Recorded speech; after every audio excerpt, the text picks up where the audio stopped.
fertilizer has increased fourfold in price. The farmers are paying for it now, but the customers will pay for it when the harvest comes in later this year. So we're going to see a very, very high food inflation taking off around the world. And that always leads to political instability and riots in different countries.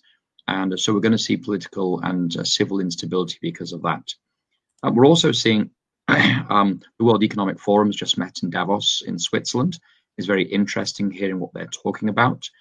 And one of the things they're talking about is the move to digital currencies.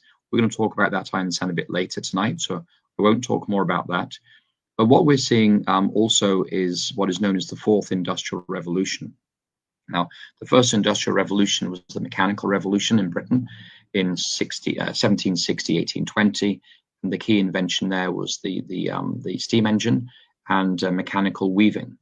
And then the second industrial revolution is at the end of the 19th century, early 20th century, which is the invention of the production line in electricity. And a classic example is Henry Ford's Motor Company. And the third industrial revolution took place in the 1960s through to the early 2000s, which was the advent of computers and transistors and chips. But we're now looking at what they're calling the fourth industrial revolution. The fourth industrial revolution has a number of key technologies in it that are affecting all of us in quite a profound way. So things like autonomous vehicles, 3D printing, advanced robotics, and it's not just advanced robotics, but robotics at a nanotechnology level. So mechanical, almost intelligent devices smaller than the eye can see. And new materials such as graphene or PHTs, which are kind of polymer. We're seeing the interconnectedness of the IT systems around the world like never before.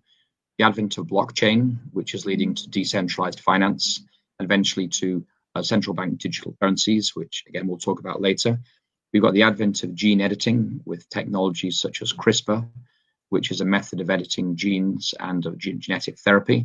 And we're also seeing the exponential rise in the capacity of artificial intelligence. These trends are interconnected, and one example of that is what is being known as transhumanism, or some people call it humans 2.0.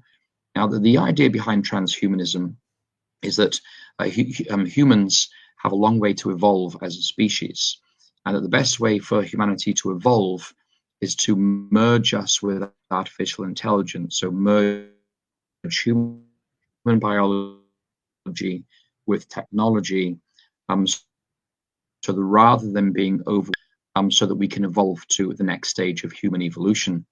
And so this is a very deliberate thing that is happening in our world today. There are books about this, there are conferences on this. Maybe the most famous proponent of this is Elon Musk. He established a company in 2016 called Neuralink. It's based in San Francisco, and he's looking to treat serious brain diseases and disabilities such as deafness and blindness in the short term. But in the long term, he's looking to achieve a symbiosis between the human brain and computers. So what he's trying to do right now is to develop like a net that put in the brain, and the net is made of fibers that are so small you cannot see them. And each fiber is connected to one of the synapses on your brain, and so the net actually reads the electric impulses of your brain, and just like a cochlear implant decodes noise and puts it into electronic signals for the brain. So the Neuralink web would actually mean that if you've lost your arm, for instance, and you have a prosthetic arm, and with an electronic mind to it, if you think, I want to lift up this cup, the thoughts will be interpreted by the web in your brain. That will be connected to the internet, and a signal will be sent to your bionic arm to pick up the cup. And so this is what Elon Musk is working on right now. But the ultimate goal of this is to merge humanity with artificial intelligence, so that we allegedly evolve to a higher state of consciousness. Now, when you get married, who is it that you marry? Well, our bodies, they wax bigger and they get smaller. You can lose an arm, you can have a prosthetic arm put on, you have scars, you have operations and surgeries. And so when you marry somebody, you don't necessarily marry the body, you marry the whole person. The most important part of that person is their mind. Well, with transhumanism, there is discussion about the possibility that if we can download people's thoughts, we can also download their memories and their feelings and their education.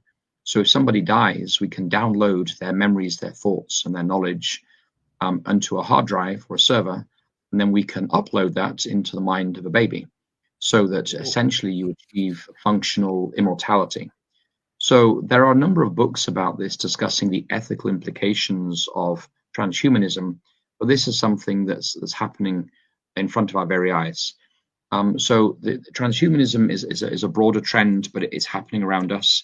The experimentation is now going on with monkeys and rats and dogs, but Elon Musk is looking to transition to human experimentation within the next 18 months.